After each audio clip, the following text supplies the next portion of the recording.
Ma'am and sir, my name is Michelle Masaho. I'm 34 years old. I'm married. My height is 140 centimeter. My weight is 48 kilograms. I have 2 kids, 8 years old and 3 years old. I have 1 brother and 1 sister. I'm the number 1 of my family. I have 4 years experience in my country. I'm good in cooking and cleaning. Take care of the baby, take care of the children, take care of the elderly, take care of the bedridden. I can accept any kind of job.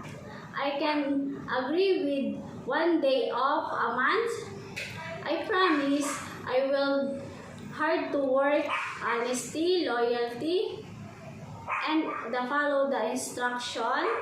I'm looking forward to work with your family. I need support to my family. Thank you, ma'am and sir.